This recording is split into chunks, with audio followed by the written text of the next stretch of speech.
కంటిలో కనుకున్న పాపనే తొంటి రూపమనెను సద్గురు తొంటి రూపమనెను కంటిలో కనుకున్న పాపము తొంటి రూపమనెను సద్గురు తొంటి రూపమనెను జై కంటి మింటికి ఆధారం విదచింత బాపు మనను సద్గురు చింత బాపు మనను తండ్రి వాడు మన సద్గురు రాయుడు నిండి ఉన్నవాడు సద్గురు నిండి ఉన్నవాడు జయలంతా చెప్పు శాస్త్ర సాధనలు తొంటి సాగవనెను సద్గురు తొంటి సాగవనెను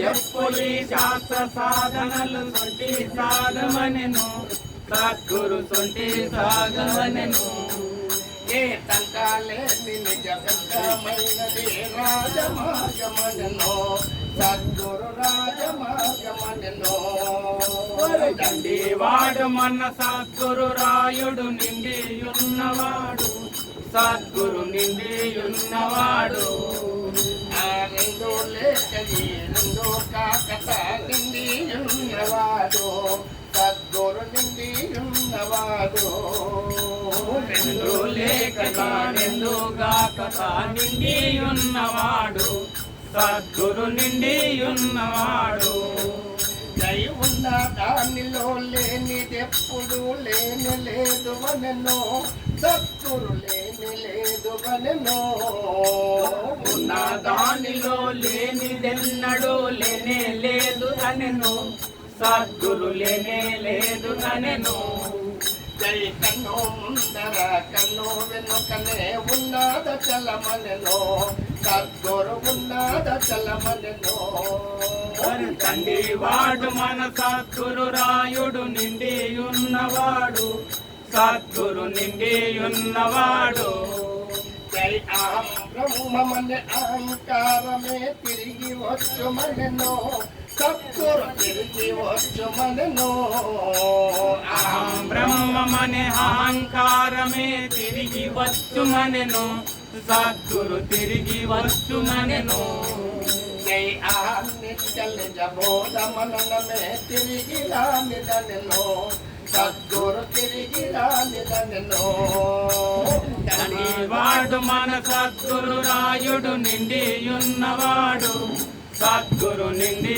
ఉన్నవాడు జై మహానుభావుడు మలికి దేశికుల మాట నమ్మమనెను సద్గురు మాట నమ్మమనెను మహానుభావుడు మలికి దేశికుడు మాట నమ్ముమనెను సద్గురు మాట నమ్ముమనెను జై మహానుభావుడు మలికి దేశికుల మాట నమ్మమనెను సద్గురు మాట నమ్మమనెను మహానుభావుడు మలికి దేశికుల మాట నమ్ముమనెను సద్గురు మాట నమ్ముమనెను ఆయములోనకే పూరి జానయ వెరిగి వెరుగమనెను సద్గురు వెరిగి వెరుగమనెను ఇయములోనకే పూరి జానయ వెరిగి వెరుగమనెను సద్గురు వెరిగి ఎరుగమనెను జై తండ్రి వాడు మన సద్గురు రాయుడు నిండి ఉన్నవాడు సద్గురు నిండి ఉన్నవాడు తండ్రి వాడు మన సద్గురు రాయుడు నిండి ఉన్నవాడు సద్గురు నిండి ఉన్నవాడు జై రెండు లేక రెండు కాకత నిండి ఉన్నవాడు సద్గురు నిండి ఉన్నవాడు రెండు లేక రెండు గాక నిండి ఉన్నవాడు సద్గురు నిండి ఉన్నవాడు జై సద్గురునాథ ప్రభు మహారాజుకి జై మహానందమలికి దేశ స్వాముల వారికి జై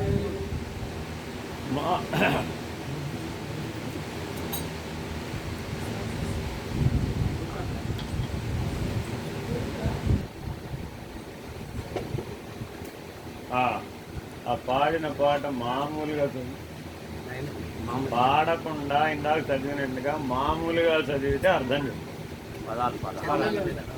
ఒక్కొక్క పదం ఒక్కొక్కటి మాట్లాడితే అప్పుడు అందులో లోపల ఏముందో ఏం చెప్తున్నావు దండివాడు మన సద్గురురాయుడు మైక్లో మాత్రం అక్కడ రికార్డ్ అవ్వదు. దండివాడు మన సద్గురురాయుడు నిండి ఉన్నవాడు సద్గురు నిండి ఉన్నవాడు రెండు లేఖని రెండుగా కథ దండివాడు మన సద్గురురాయుడు ఆగు ఆగు ఆగు. దండివాడు అంటే దండివాడు అంటే ఎవరు? దండివాడు మన సద్గురు రాయుడు అంటే ఎవరు?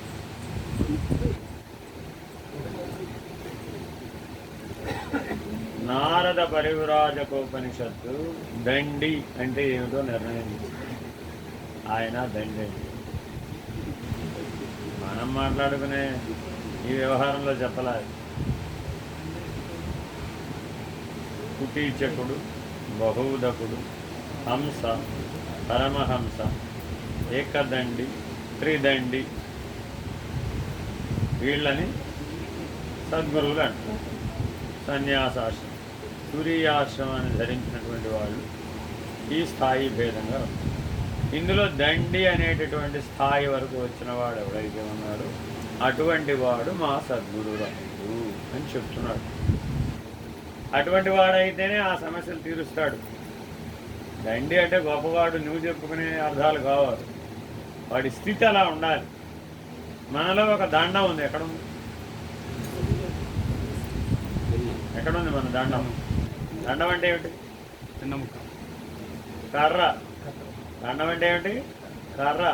మన లోపలే మన శరీరంలో ఒక దండం ఉంది. ఎక్కడుంది? బ్రహ్మదండం ఉంది. ఏమన్నారు? మేలుదండము, బ్రహ్మదండం. అంటే ఇప్పుడు అది కర్ర వలే ఉందా, పాము వలే ఉందా? ఎలా ఉండాలంటే అది కర్ర వలే ఉండాలి, దండి వలే ఉండాలి. అంటే అప్పుడు ఎలా కూర్చోవాలి మనం? ఇప్పుడు ఎలా కూర్చున్నాం?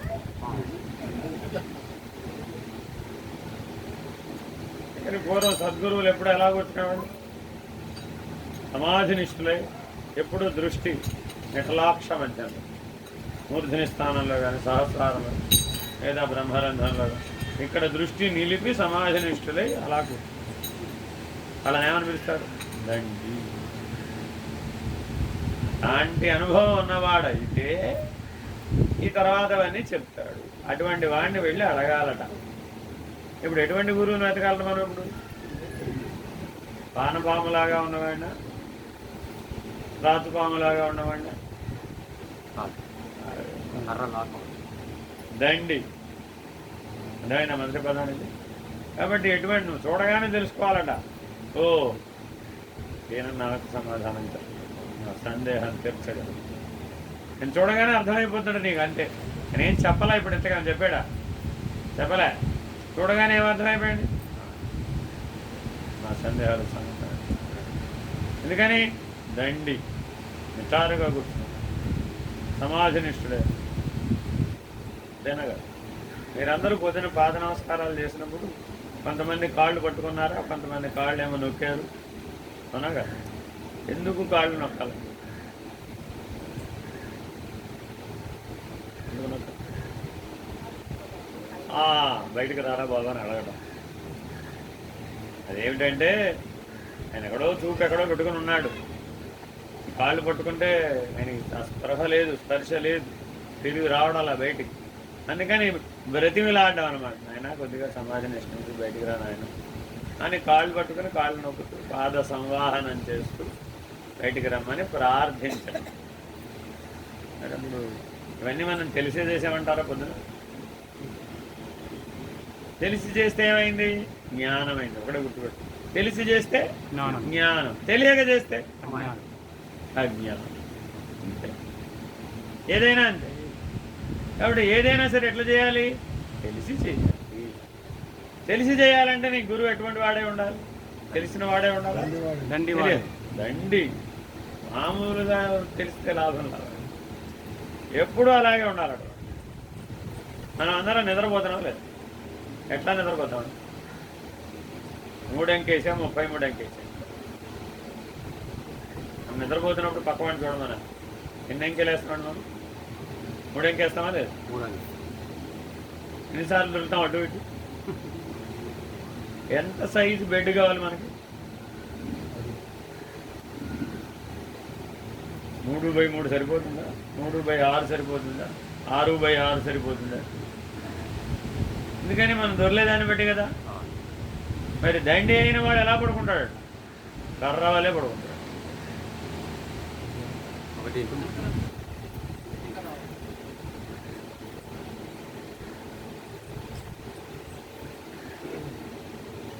కాబట్టి గురువు గారు పడుకునే లక్షణాన్ని బట్టి కూడా తెలిసిపోతున్నారు ఆయన సమర్థుడు అవునా కాదా. అడుగు బల్ల మీద పడుకోవడం వచ్చిన వాడు వెడలు పడిగి ఉండాలి. అడుగు 6 అడుగులు ఉండొచ్చు, కానీ వెడల్పు ఎంత ఉండాలి? 1 అడుగే ఉండాలి. వస్తుందంటావు మనం పడుకోవడం. ఏమనండి బాబు అడుగులు కింద పడితే పడడు. ఎందుకని దండి నిద్దారుగా ఉన్నాడు అంతే, అటు ఇటు డొల్లడు అంతే, పడడు. అసలు సమస్య లేదు. ఇప్పుడు తెలివి తప్పి పడుకున్నాడంటావా? తెలివి తోటి పడుకున్నాడంటారు. చూడడానికి మాత్రం పడుకునే ఉన్నాడు, కానీ అడుగు బల్ల మీద పడుకున్నవాడు ఎలా ఉన్నాడు? అటువంటి వాడై ఉండాలి. కాబట్టి అటువంటి గురువుని ఆశ్రయించి ఈ ప్రశ్నలు అడగాల. ఆ తత్వంలో అడిగే ప్రశ్నలన్నీ ఎటువంటి వాడైతే సమాధానం చెప్పగలుగుతాడు? ఇలా నిద్రను అధిగమించినటువంటి వాడై, తురీయనిష్ఠుడై, సర్వదా సమాధి నిష్ఠలో సహజ సమాధి నిష్ఠుడైన వాడు అడిగి దండి అని పేరు. అర్థమైందా? దండి అంటే గొప్పవాడు, పెద్దవాడు కాదు. దండి అంటే అర్థం ఏంటి? సహజ సమాధి నిష్ఠుడైన వాడు ఎవడో వాడు దండి. ఇప్పుడు మళ్ళా పాడు.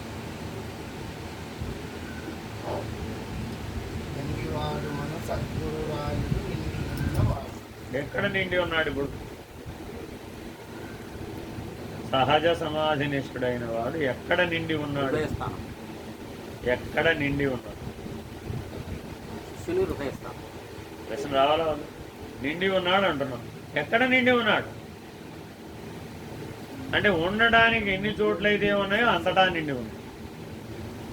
సమాధానం ఏం చెప్పాడు? ఉండడానికి ఎన్ని చోట్లయితే ఉన్నాయో అన్ని చోట్ల నిండి ఉన్నాడు. ఇక్కడక్కడ అని చెప్పడానికి లేదు, అన్ని చోట్ల ఉన్నాడు కాబట్టి నిండి ఉన్నాడు అన్న. ఎన్ని చోట్ల ఉండవచ్చు అండి ఆయన? అంతటా ఉండదు. అంతటా అంటే అంటే అసలు ఎన్ని చోట్లు ఉన్నాయి? 4 చోట్లు ఉన్నాయి. ఎన్ని చోట్లు ఉన్నాయి? 4 చోట్లు ఉన్నాయి. ఆ 4 చోట్ల నిండి ఉన్నాడు. నువ్వు ఎన్ని చోట్ల ఉన్నావు? ఇప్పుడు చిన్న శిష్యుడు ఎన్ని చోట్ల ఉన్నాడు? ఓ చోటే ఉన్నాడు, అంతేగా. అదే దండి అయిన గురువు ఎక్కడ ఉన్నాడట? 4 చోట్ల నిండి. కాబట్టి ఆయన అంతటా నిండి ఉన్నవాడు. ఒక చోటే ఉంటే పరిమితమైన. ఆయన మటుకు ఎట్లా ఉన్నాడట? 4 చోట్ల నిండి ఉన్నాడు. 4 చోట్ల అంటే స్థూల, సూక్ష్మ, కారణ, మహాకారణ స్థితులు అంతటా నిండి ఉన్నాడు. అది నిండి ఉండడం అంటే. శిష్యుడు ఎక్కడ ఉన్నాడు?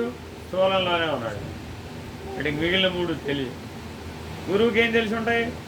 స్థూలం, సూక్ష్మం, కారణం, మహాకారణం 4 తెలిసి నిండి ఉన్నాడు. మొదటి పని. నెక్స్ట్ మళ్ళా మొదటికి వచ్చాడు. మళ్ళీ నిండి ఉన్నాడు అన్నదానికి రెండోది యాడ్ చేశాడు. అదేం చెప్పాడు? నిండి ఉన్నాడు అన్నాడు. నిండి ఉన్నాడంటే ఎక్కడెక్కడ నిండి ఉన్నాడని చెప్పాను? 4 చోట్ల నిండి ఉన్నాడు. ఏమిటి 4 చోట్లు? స్థూల, సూక్ష్మ, కారణ, మహాకారణ శరీరాలు అంతటా నిండి ఉన్నాడు. ఇక్కడికి అయిపోయింది కదా. ఇప్పుడు ప్రశ్నలు మొదలుపెట్టాడు. అలా నిండి ఉన్నవాడిని ప్రశ్నలు వేస్తున్నాడు. ఇక ప్రశ్నలు వేస్తున్నాడా? అలా చూశాడు ఆ శిష్యుడు. ప్రశ్నలు వేసాడా? అలా చూశాడు. అందుకని అందులో ఎక్కడైనా ప్రశ్నలు ఉన్నాయా? ఆ తత్వంలో తనకు ఎలా కనపడ్డాడో చెప్తున్నాడు.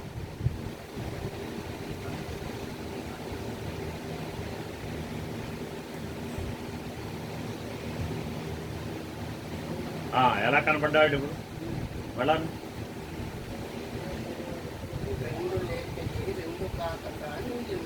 2 లేక 2 కాక ఏమిటి రెండు లేక, ఏమిటి రెండు కాక?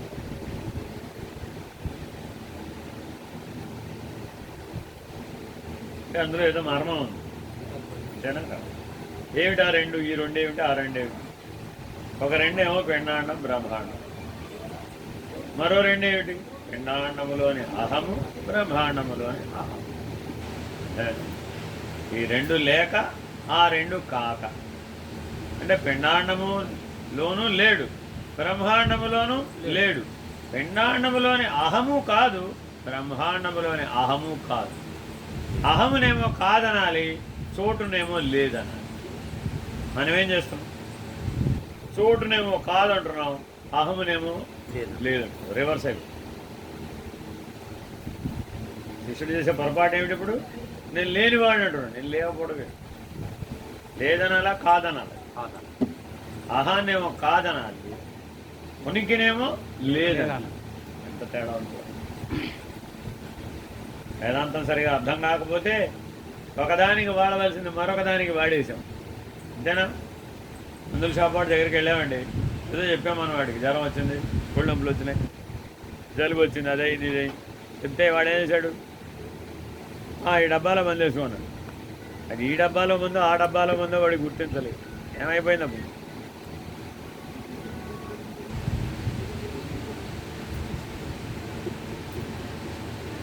అప్పుడు ఏమైపోయింది? వికటించి. అంతేనా? ఓ మందుకు బదులు ఓ మంది ఇస్తే తగ్గుతుందా అనారోగ్యం? పైగా ఏమవుతుంది? వికటిస్తుంది. అలాగే రెండు లేక, రెండు కాక. పిండ బ్రహ్మాండాలను ఏమని చెప్పాలి? లేవని చెప్పాలి. అందులో ఉన్న అహములు ఏమని చెప్పాలి? కాదని చెప్పాలి. అలా ఉన్నవాడెవడో వాడట నిండి ఉన్నవాడు. అందరూ నిండి ఉన్నాడు ఆ ఊరికే. మా గురువుగారు అంతటా, నువ్వు కూడా అంతటా ఉన్నావు. అయితే లేవా? ఎట్లా? ఇట్లా ఉండాలి. ఇట్లా అనుకుంటే అట్లా అంటే కుదరదు. నువ్వు ఎట్లా అనుకుంటే అట్లా నిండి ఉన్నాడంటే కుదరదయ్యా. ఈ పద్ధతిగా ఉన్నవాడే నిండి ఉన్నవాడు. ఎందుకు ఈ నిండటం కూడా ఏమిటండి బాబు? ములుగురుచ్చ సందు లేక అంతటా ఉన్నది అచలం అంటున్నావా లేదా? అదిటే నిండి ఉండటం అంటే. ములుగురుచ్చ సందు లేక నిండి ఉన్నది, నిండి ఉన్న పదం అక్కడే వాడతాం, ఇంకెక్కడ వాడం. ములుగురుచ్చ సందు లేక నిండి ఉన్నది అచలం. మరి నిండి ఉండడం అంటే అర్థం ఏమిటంటే రెండు లేక, ఆ రెండు పిండ బ్రహ్మాండములు లేక, పిండమునందలి అహము, బ్రహ్మాండమునందలి అహము కాక. ఎందుకని? అహం అయ్యాడు అనుకోండి వ్యవహరిస్తాడు. అహం అయితే ఏమవుతాడు? వ్యవహరిస్తాడు. అహంకు లేదన్న కాదన్నాడు అనుకోండి, అప్పుడు వ్యవహరించడానికి లేదు. ఉనికిలు ఎప్పుడు లేదు? పిండము లేదు, బ్రహ్మాండం లేదు. ఉంటే పిండాండంలో ఉండాలి, లేదా బ్రహ్మాండంలో. రెండు లేవన్నాడండి. అప్పుడు ఎక్కడ ఉన్నాడుగా? ఉన్నాడని చెప్పాలా, లేడని చెప్పాలి? నిండి ఉన్నాడని చెప్పాలండి, లేడని చెప్పకూడదు. ఇందాకంటే మనం ఏం ఆన్సర్ చెప్తున్నాం? లేడు లేడు లేడు కాదురా బాబు, నిండి ఉన్నాడు. ఏమన్నా నేను లేనన్నట్టు, నేను లేవనకూడదురా బాబు, నిండి ఉన్నాడు. సద్గురురాయుడే నిండి ఉన్నాడు. నువ్వు కూడా ఎట్లా అవుతావు? అదే నువ్వు కూడా అలాగే అవుతావు. ఎట్లా అవ్వాలి ఇప్పుడు? పిండ బ్రహ్మాండములు లేక, పిండములోని అహము, బ్రహ్మాండములోని అహము కాక నిండి. తర్వాత అండపిండ బ్రహ్మాండ పాండములు చెందికేసినారు. అంటే అండపిండ బ్రహ్మాండ పాండములు చెందికేసినారు. చెండటం అంటే చెండటం అంటే నశింపజే. ఏం పిల్లలు రా బాబు, చెండుకు తింటున్నారు అని వాళ్ళ అమ్మ. చూడండి మీరు, మన మన తత్వాల్లో ఎప్పుడు కూడా మన వాడుక పదాలు, అనుభవంలో ఏ వాడుక పదాలు ఉంటాయో వాటినే అందులో వేసాం. వాటికి రెండంచుల కత్తులు అనమాట. అటు వేదాంతానికి పనికి వస్తాయి, ఇటు వ్యవహారానికి పనికి. అందుకని వాటిని చాలా జాగ్రత్తగా విచారం చేయాలి. పిల్లలు ఆ తల్లిని కూర్చొని ఇవ్వటాలా, నిలబడి ఇవ్వటాలా? కూర్చుంటే పరిగెట్టిస్తున్నాడు, నిలబడతావు. ఎంతసేపు పరిగెడుతుంది పాపం? ఏమనుకుంది? ఏం పిల్లలు రా బాబు, వీళ్ళ వల్ల ఏదో ఆనందం కలుగుతుంది అనుకుంటే పిల్లల దుఃఖానికి కారణం. చెడుకు తింటున్నారు, వ్యతిరేకార్థం. కానీ మరి గురువు ఎట్లా ఉండాలంటే ఇప్పుడు ఆ గురువుని ఎట్లా దర్శించాడంటే అండ పిండ బ్రహ్మాండములను చెండుతున్నట్టు. చెండటం అంటే చీల్చి చెండాడాడు. మళ్ళీ ఇంకో ప్రయోగం, అదే శబ్దాన్ని ఎలా వాడాడు? చీల్చి చెండాడాడు. శ్రీరామచంద్రుడు రావణాసురుణ్ణి చీల్చి చెండాడు అన్నావా లేదా? అంటే అర్థం ఏంటి? That's all. అండపిండ బ్రహ్మాండాలను లేనివి చేసుకో. ఇక్కడికి ఉనికి ఉందా లేదా అంటే లేదు. అలా ఉన్నాడట ఆయన. శిష్యుడు ఎలా ఉన్నాడు? వాడికి ఆ మూడు ఉన్నాయి, అండము ఉంది, పిండము ఉంది, బ్రహ్మాండం కూడా. గురువుకి ఏమైంది? ఆ మూడు చూసి ఎందుకని ఎలా లేవు అన్నాడు? చెండాడేసాడే అంతేనంట. అట్లా ఉన్నాడు, అట్లా చూశాడట ఈ శిష్యుడు ఆ గురువు. అండపిండ బ్రహ్మాండములు చెండాడు ఎలా ఉన్నాడో అలా కనబడుతున్నాడు. అర్జునుడు శ్రీకృష్ణుని విరాట్ రూపాన్ని ఎలా దర్శించాడు? అందులో మహాభారత యుద్ధం అయిపోయిందా? అయిపోలేదు. నిజంగా అయిందా? విరాట్ రూపంలో అయిపోయింది. అంటే కాలంలో ఏం చేశాడు ఆయన? ఒక అడుగు ముందుకు తీసుకెళ్ళాడు. 18 days ముందుకు తీసుకెళ్ళాడు అంతే. అర్జునుడిని ముందుకు తీసుకెళ్ళాడు అంతే. తీసుకెళ్ళేటప్పటికి ఏమైపోయింది? అంతా కళ్ళ ముందు గిరగిరా రీల్ తిరిగిపోయింది, సినిమా తిరిగిపోయింది. నిజంగా జరగలేదు, కానీ అర్జునుడి యొక్క హృదయంలో దర్శన రూపంలో జరిగిపోయింది. అయిపోయింది, ఫినిష్డ్. ఏది ఎలా జరిగిపోతుందో అర్థమైపోయింది. ఇప్పుడు మరి అంతకుముందున్న భయం వచ్చిందా? విషాదం వచ్చిందా? అలాగే ఆ గురువుని అట్లా దర్శించగానే శిష్యుడికి అండపిండ బ్రహ్మాండములు ఎలా చెండబడ్డాయో దర్శనం వచ్చింది. అదిటా వచ్చిన దర్శనం.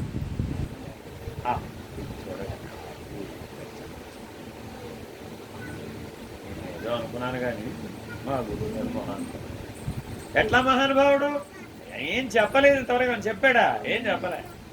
ఉరక కూర్చున్నాడు సమాజనిష్ఠుడై దండి. ఈయన వెళ్ళాడు, దర్శించాడు. దర్శించగానే ఆయనలో ఒక అనుభవం వచ్చేసి అండపిండ బ్రహ్మాండములు చెండబడి ఉన్న బయలు ఉన్నట్లుగా కనపడుతుంది. ఎందుకని అవి లేకపోతే ఉన్నదేమిటి? బయలే ఉన్నదే. దానికి ఓ పేరు లేదు, పడు. మిగిలిన వాటన్నిటికీ పేరుంది, అది ఉన్నదంతే. అండపిండ బ్రహ్మాండాలు చెండబడ్డాయి, ఉన్నది ఫినిష్డ్. దిటా మౌన వ్యాఖ్య. ఆయన నాకు కుదిరింది రాత్రి దాకా చెప్పాడండి, 10 సంవత్సరాలు చెప్తున్నాడు, 20 ఏళ్ళని చెప్తున్నాడు. అట్లా అవుతాడు. అదంతా ఏ పద్ధతి? అలాగా కింద పద్ధతి. తర్వాత కంటిలో కనుకున్న పాపని కొంటి రూపమనెను. సరిగ్గా చదువు. కంటిలో కనుకున్న పాపని కొంటి రూపమనెను. కంటి మింటికి ఆధారం ఉందా? అవ్వకుండా పరిగెడతావు. రెండోదా వరకు రెండోది అయితే కదా. రెండోది ఒకదానికి లింక్ ఉంటుంది అన్నమాట. మొదటి తెలియకపోతే రెండో తెలుసు. చూస్తున్నావు కానీ అడక. అది ఎట్లా చెప్పాడు? ద్విపద అంటారు. నేనేమంటారంటే ద్విపద అంటే మొదటి దానిలోంచి లింక్ రెండో దానికి ఉంటుంది అన్నమాట. మొదటిది అర్థం కాకపోతే రెండోది కూడా అర్థం. మొదటి సరిగ్గా చదువు. కంటిలోన కనుకున్న పాపని సొంటి రూపమనెను. కంటిలోని ఏం చూడాలి ఇప్పుడు? కంటి ఏం చూడాలి? వెళ్ళాలి. కంటిలో ఏం కనుగొనాలంట? పాపను కనుగొనాలి. ఎలా మరి కనుక్కుంటాం? ఇప్పుడు మనం అయిందా మనకు అన్న పని? అలాంటి విధానం ఏమైనా అయిందంట? కంటిలో పాపని దర్శించడం మన వల్ల అవుతుందా? అవుతుంది. దృగ్దీక్షా సాంప్రదాయం అని ఒక సాంప్రదాయం, అందరికీ లేదు, అది వాళ్ళకొక్కళ్ళకే ఉంది. దర్పణ విద్యా విధానం అంటారు. అంటే ఒక అద్దం ఎదురకుండా పెట్టి కన్నును, కుడి కన్ను యొక్క మధ్యలో ఒక చిన్న రంధ్రం ఉంటుంది, అక్కడ చూపు నిలిపి చూడటం అనేటటువంటి విధానంలో దీక్ష ఇస్తారు. అలా చూడగా చూడగా చూడగా చూడగా ఈ అద్దంలో చూపు నిలబెట్టి చూస్తారు. చూస్తే అద్దం తీసేసినా కూడా కన్ను అలాగే నిలబడు. అద్దం తీసేసినా కూడా కన్ను కన్ను అలా నిలబడు. దానికి ఆర్యాదర్పణం అని పేరు. దానికి కంటి పాప అంటారు. అలా ఎవరికైతే నిలబడిందో అక్కడ దాకా అది అది ఏ రూపం అది ఇప్పుడు సొంటి రూపం అంట. సొంటి రూపం అంటే బిందు రూపం అని ఏమంటారు, జ్యోతిర్బిందు రూపం. కన్ను ఎట్లా కనబడుతుందంటే ఇప్పుడు జ్యోతిర్బిందు రూపంలో కనబడుతుంది. ఎదురుకుండా ఎట్లా కనబడుతుంది, ఇప్పుడు కనబడుతుంది. వాడు పడుకున్నా లేచినా పడిపోయినా ఎడిపోయినా ఉంటుంది. ఒకసారి ఆ స్థితికి వస్తే అది చెదిరిపోతుంది. అలాంటి స్థితికి చేరు. అలాంటి స్థితి నాకు దర్శనమైంది. సద్గురుని దర్శించగానే వాడికి ఏం దర్శనం అయింది? సొంటి ఆ దీక్ష, దృగ్దీక్ష, దర్పణ విద్యా విధానంలో ఉన్నటువంటి ఆ బిందు మధ్యమైనటువంటి ఆ కన్ను, ఆ పాప దర్శనం జరిగింది. కంటి మింటికి ఆధారము రెడ్డి చింత పాపం అనేది. కంటి మింటి అంటే కంటి మింటికి ఆధారం అంటే ఈ రహస్యాన్ని బదలగొట్టాలి. ఎప్పుడు ఏం చూస్తున్నాడు? ఇప్పుడు కనిపించేస్తున్నాడు. ఏం కనపడాలట? మిన్ను కనపడాలట. ఇందులో అక్కడ కనపడటం కాదు. పంచభూతాలు అంటున్నావే, సాంఖ్య విచారణ 5 20 తత్వాలు అంటున్నావే, అది ఇక్కడ కనపడాలి. అంటే అందుకని సాంఖ్య విచారణ బోధ దాంట్లో ఎట్లా చెప్తారు? కన్నులో ఉన్న 5 రంగులు. 5 రంగులు ఏమున్నాయి? ఎరుపు, తెలుపు, నలుపు, ఇంద్రనీలము, సునీలము. ఈ 5 రంగుల్ని ఆధారంగా చేసుకుని నేత్ర విద్య అంటారు దీన్ని. ఆ నేత్ర పంచీకరణ అంతా చెప్తారు. ఈ 5 25 తత్వాలు ఈ ఆర్యాదర్పణంలో చూశాడు. ఆ మిన్ను ఇక్కడ చూసాడు. ఇప్పుడు కంటి మింటి అయింది. తర్వాత ఏమైంది? కంటి మింటికి ఆధారం అనేది చింత పాపం అనేది. ఇది ఆధారం. ఇప్పుడు ఏం పాపాలు? ఇప్పుడు జంట జంట అంటే 2 కంటి 2 కళ్ళు ఉన్నాయా? ఒక్క కన్ను ఉందా? ఇప్పుడు 2 కళ్ళు ఉన్నాయా? ఒక్క కన్ను ఉందా? ఒక్కటే ఉంది ఆర్యాదర్పణం. స్థూలంగా చూస్తేనేమో 2 కళ్ళు ఉన్నాయి, కానీ ఆర్యాదర్పణానికి వచ్చేప్పటికి చూపు ఒక్కటే ఉంది. జంట పోయింది. అర్థమైందా? ఆ 20 తత్వాలను ఇందులో దర్శించేటప్పటికి ఏం పోయింది? జంట అనే ద్వయం పోయింది, ద్వంద్వం పోయింది. సరే, ఎంత చెప్పు మీ శాస్త్ర సాధనలు సొంటి సాగమనండి. అంటే ఎంత చెప్పు మీ శాస్త్ర సాధన. ఇప్పటి వరకు మనం ఎలా చెప్పుకుంటాం? ఉన్నది లేని అని 2 పద్ధతులుగా చెప్పుకుంటాం. 2 2గా చెప్పుకుంటాం. ఉన్నది లేని ఎంతసేపు చెప్పుకున్నా ఇది తెలియకపోతే అంతా సొన్నేరా. ఈ చూపు నిలబడలేదనుకో అంతా సొన్న. ఎందుకని వాడు విన్నాడు, రాత్రికి పడుకున్నాడు, తెల్లారి లేచాడు, మళ్ళా చెప్తాను. ఎంత చెప్తాడంటావు? సగం చెప్తాడా? గ్యారంటీ ఉందా? అంతా విన్నావు కదా, రాత్రికి పడుకో, రేపు పొద్దున్న లేచి వాడు వినదంతా మళ్ళీ చెప్పు. ఏ విన్నావుగా? ఇన్ని గంటలు విని చెప్పమంటే అన్ని నిమిషాలు కూడా చెప్పారు. ఎందువల్ల మరి? మరుపుకు పోయి. అదే ఇక్కడ చూశాడు, అప్పుడేమై ఏ బోధి కదా, చూపుతో చూసినటువంటిదే బోధ అనమాట. ఇది చూడడం అంటే, ఇది దర్శనం అంటే. ఆ దృష్టితో చెప్తాను. ఏ తంత్ర లేని నిష్కంఠమైనది రాజమార్గం అని. ఏ తంత్ర గ్రంథ చెప్పు మీ శాస్త్ర సాధనలు సొంటి సాగమని. ఫస్ట్ ఏ తంత్ర లేని నిష్కంఠమైనది రాజమార్గం అని. నిష్కంఠం, నిష్కంఠం కాదు, నిష్కంఠకం. కాయ ఎగరగొట్టి చెప్పు. నిష్కంఠకం అంటే ఏమిటి? కంటకం అంటే ముళ్ళు. కంటకం అంటే ఏమిటి? ముళ్ళు. నిష్కంటకం అంటే ముళ్ళు లేనటువంటిది. దానికి ముందే ఉంది. ఏ తంత్ర లేని కంట అంటే కంట అంటే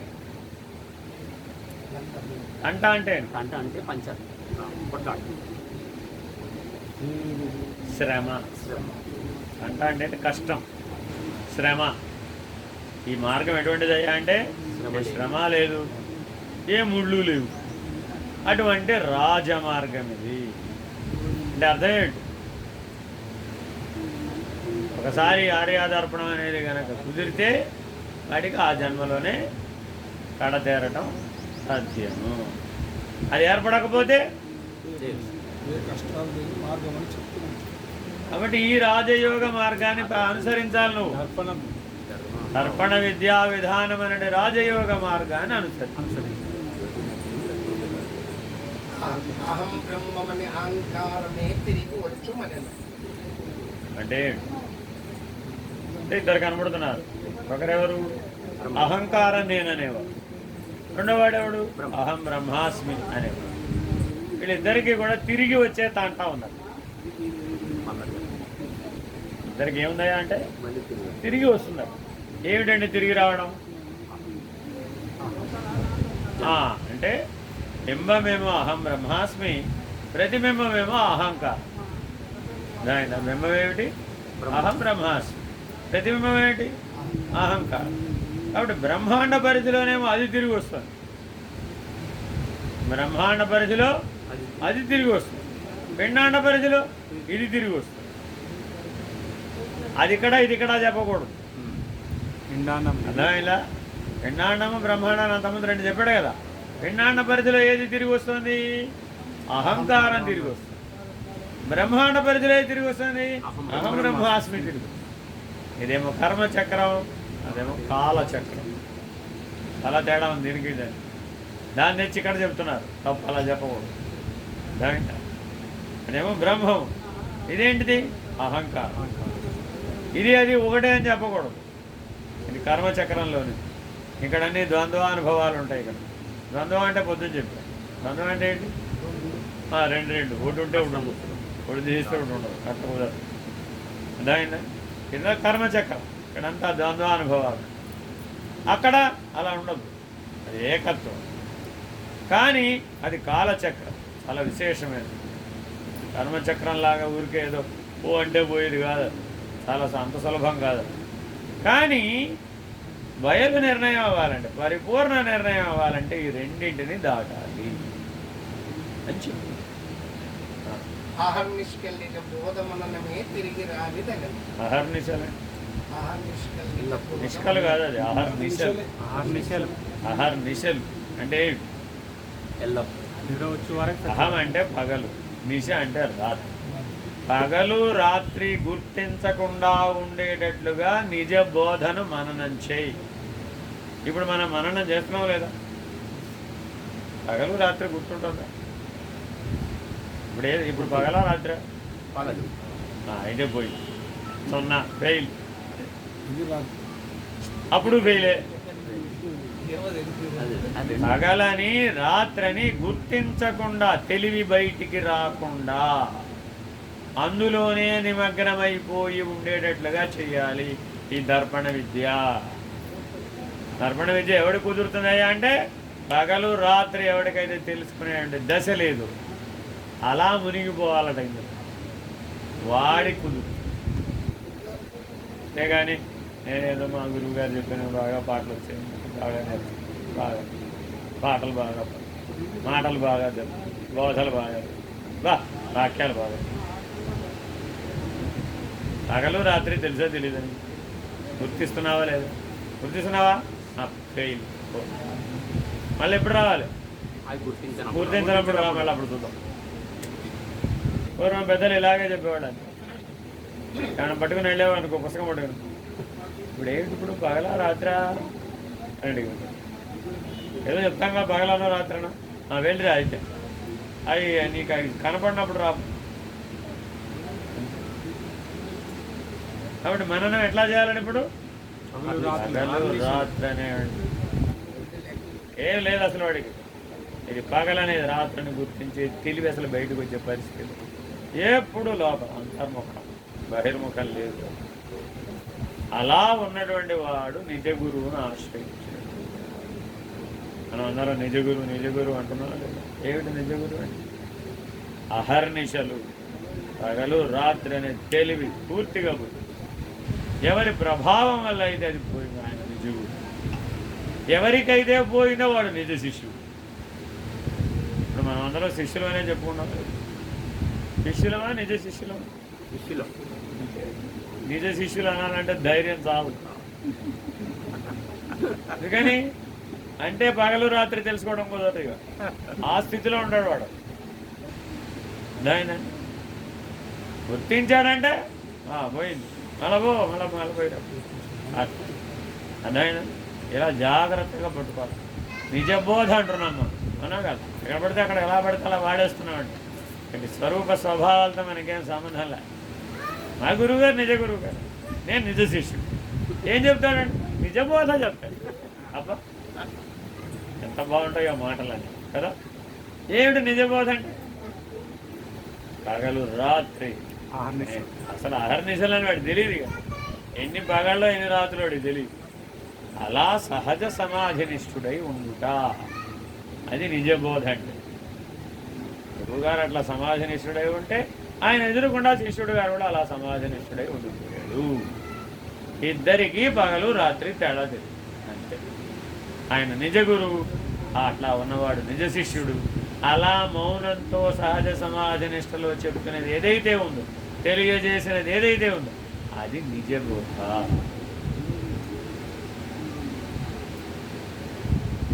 మనందరం నిజ శిష్యులేనంట, మార్కులు వేసుకోవచ్చు అంట. శిష్యులం మహానుభావులు పలికితే శిష్యుల అది మళ్ళీ నీకోసం అదాయిపోయినగా తత్వం. ఇది ఇందులో ఉన్నటువంటి ఇవన్నీ ఇంత దూరం చెప్తారా మనం ఏంటంటే. కాకపోతే మనం మామూలుగా ఆలోచించినప్పుడు ఇంత లోతుగా ఆలోచించు. పైపైన మన తెలివితేటలు ఎంత ఉంటే అంత మేరకు తెలుసుకున్నా. మనకే తక్కువ తెలుసు అనుకో, మన తర్వాత నేర్చుకున్నవాడు వాడి తర్వాత వాడు ఏముండదు. మరి 2 తరాల్లో పోలాం. మరి పెద్దల శ్రమ అంతా మరి మనం వృధా చేసింది ఎవరు? మనం. తప్పు వాళ్ళదా మళ్ళీ. మరి మనం ఎప్పుడు సరి చేసుకోవద్దు, ఇంకెప్పుడు సరి చేసుకుంటాం. అంటే ఎప్పటికైనా నేను అనేది ఒకటే, మీరు ఏదైనా చదువుకోండి, మీరు ఏదైనా భజనలు చేయండి, మీరు ఏదైనా తత్వం ఎరిగి పాడాలి, తెలిసి పాడాలి. ఏం చెప్తున్నాం? తిరిగి అలాంటి వాడు తిరిగి ప్రశ్న ఏంటంటే దొరకాలి మీకు శిష్యుడు. అప్పుడు కానీ మీ సంగతి తేవాలి.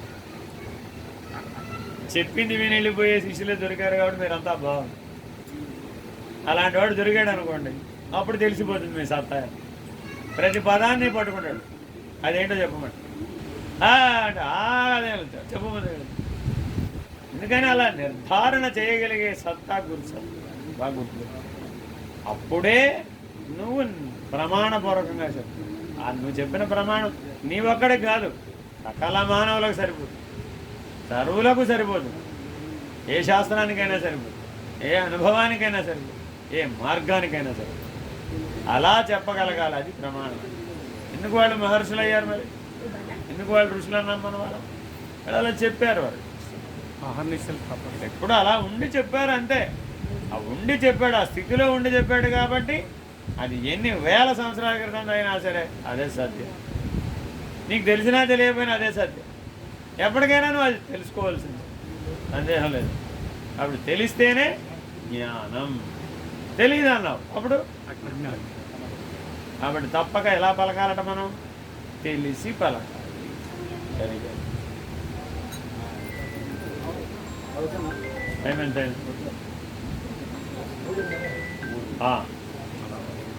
మళ్ళీ రండి, అభిషేకానికి ఏర్పాటు చేసుకోండి. అరగంట పడుతుంది, మీకు ఏర్పాటు చేసుకోండి.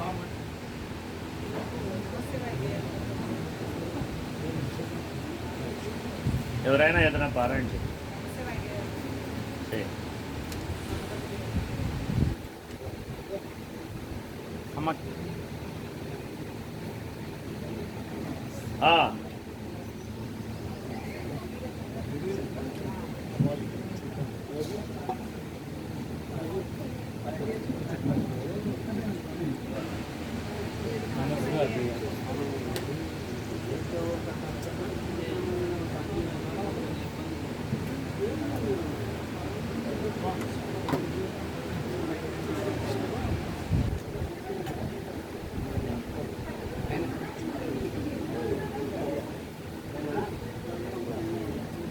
మీరు సిద్ధరామ శతకం అందులో ఉంటాయి ఇవన్నీ. ఇప్పుడు నేను చెప్పేవన్నీ అందులోవే. సిద్ధరామ శతకం 100 పద్యాలు ఉంటాయి. మా వాడిని అడగండి, ఆయనకి పంపించండి. వీళ్ళ గురువు గారు ఉన్నారు, మల్లేష్ గారు. సిద్ధరామ శతకం అన్నకు మీ వీడియోలు ఒకటి క్యాష్ ఇంకా బస్ అర్థం కాదు. మీరు వాడిన video Bluetooth photo, speaker number పెడతా, అడ్రస్ పెడతా. నెంబర్, అడ్రస్ మీరు పని చేయండి, ఇక్కడికి పంపించేయండి. ఓయ్ బాబు, ఈ అడ్రస్ ఉంది మా దగ్గర, ఈ అడ్రస్కి పంపిస్తాం. అప్పుడు దాన్ని మీరు ఏం చేస్తారంటే కాపీ చేసి వాళ్ళందరికీ పెన్ డ్రైవ్లు, ఇళ్లలో అందరికీ పెన్ డ్రైవ్ పెట్టుకునే స్పీకర్ ఉంటుంది కదా, దాంట్లో పెట్టుకు వినమని. ఇక్కడ ఇలా అందరూ కలిసి